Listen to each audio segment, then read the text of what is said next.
Okay, hello again and welcome. I'm going to have a look at JCSP statements part 2. And again, no need to worry if you don't get through all of these nor understand them all. It's to be done over 2 years, and these are the things you need to know over 2 years. It's a good idea to try and write out the answers in your own words or pictures or visuals or audio to help you remember them. Yeah, JAWS, if this is a backup, you can pause and go back, replay if you forget answers. And you can ask me questions if you want further explanation, or if you've a query about something or concern or suggestion. Yeah, okay.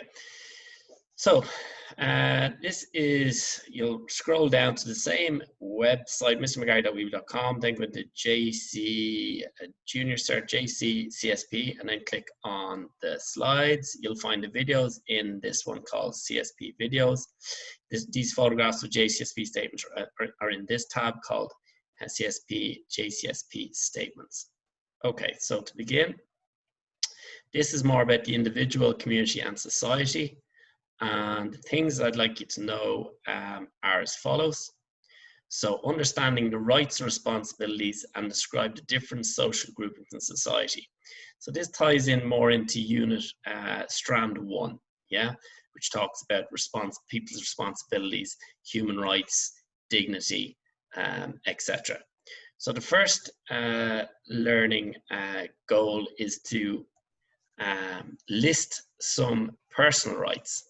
So some of our personal rights are as follows. We have the right to freedom of speech. We have right to basic food, health, and welfare. Yeah, so there's some of our basic personal rights. You have a right to not have your property or things stolen, for another example. Name some human rights and explain why each one is a right. So you've the right to own your own home.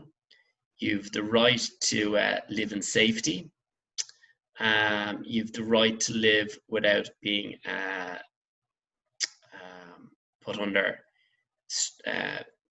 abuse, torture, anything like that. Okay, so that's named some of the human rights and explain why each one is a right.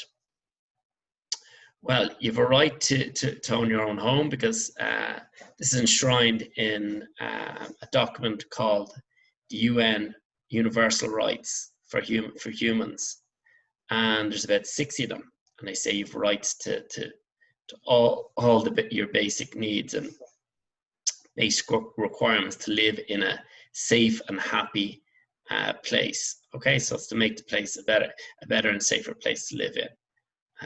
Where everyone has a right to choose, to speak, to live. And remember, it's not always like that in every country. Say, for example, in dictatorships in North Korea, they mightn't have as much freedom of what they can say or what they can print in their newspapers and on media, etc. So explain what the United Nations Declaration of Human Rights is and why we need it.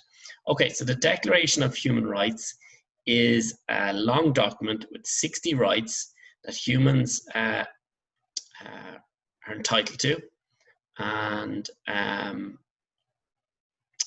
that the world has backed. In other words, there's about 190 plus countries that have signed up to the United Nations declarations. They're the organizations that help look after the world, and this declaration is a document outlining this is the way we should look after people in the world in a positive way. So, explain why we have a responsibility to protect and respect each other's rights.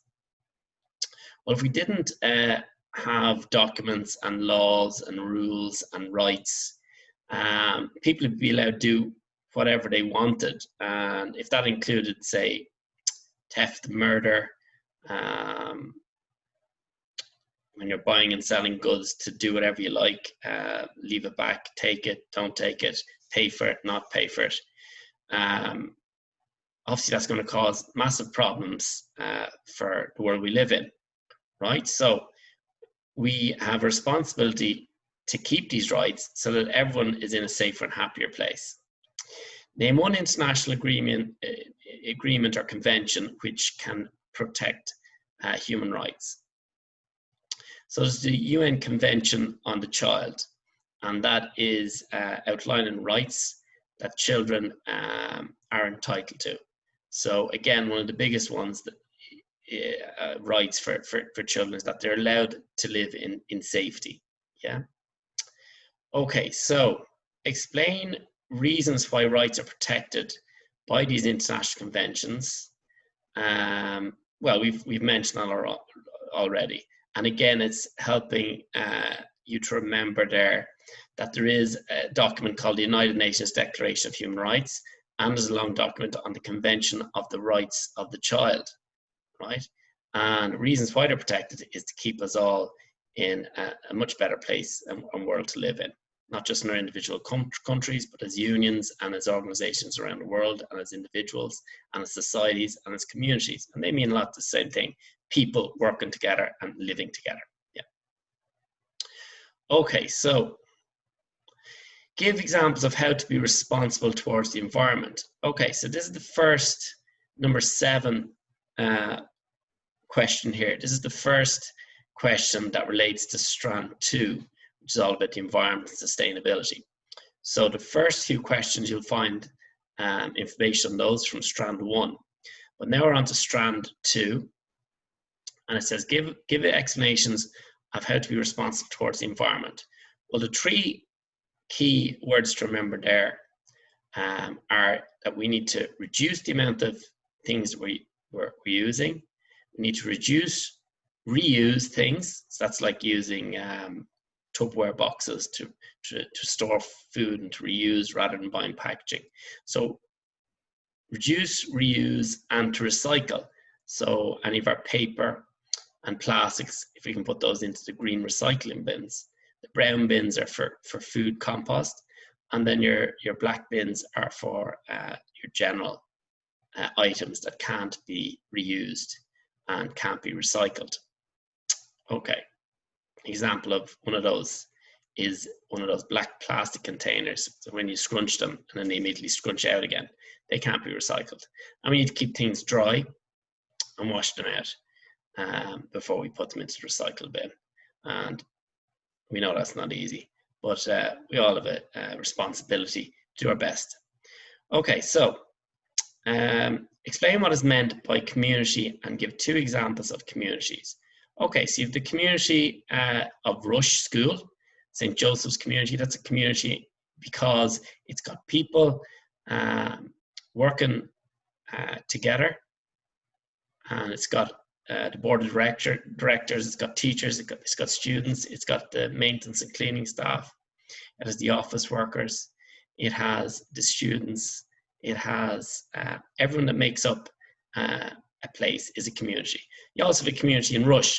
So again, you have all people working and living together in an area. That's called a community. Our most local one is called Rush.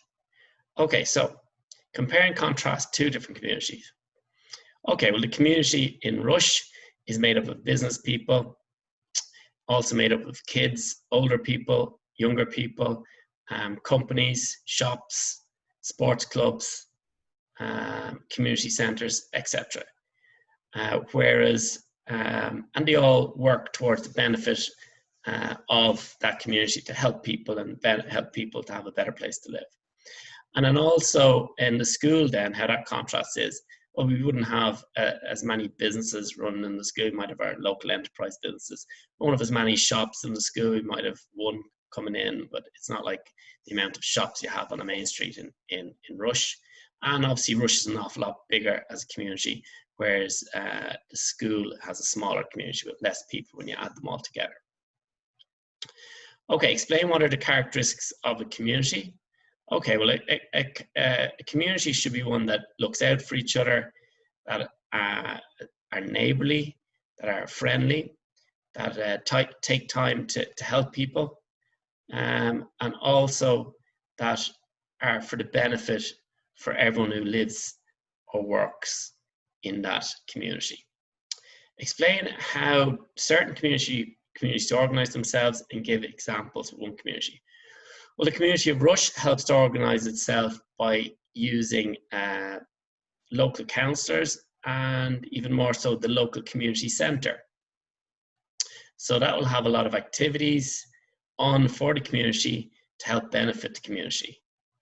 Now, number 12, give examples of community development. Well, that means what has been built or developed in Rush that has helped the community. If you think of any of the centres to help young people, the Outreach, the community centre, the library, the GA clubs, they're all being developed. And of course, the new school that's planned for Rush,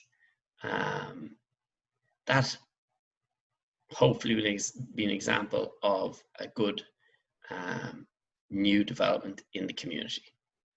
Okay, so give examples of, last one, number 13. Explain the term stereotyping and give examples of its harmful effects.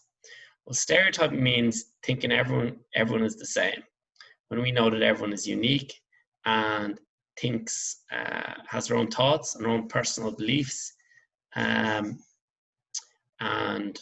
not just in Ireland, but we have people around the world, and people can be different, and that's okay to be different. So what some people do then, which is wrong, is they stereotype, and they'll say, right, all these people are such and such. So for example, all people who are 6 foot are terrible, horrible people, for example, which we know they're not, but that would be stereotyping. You can pick millions of examples of saying these type of people are this because, but they're not, because within that community then you have all different types of people. So we need to be aware of that and not tarnish people with the same brush. Okay, hope that was helpful. Please email if you want further explanations on any of the points 1 to 13 there. Thanks for your attention. And keep safe. Bye-bye.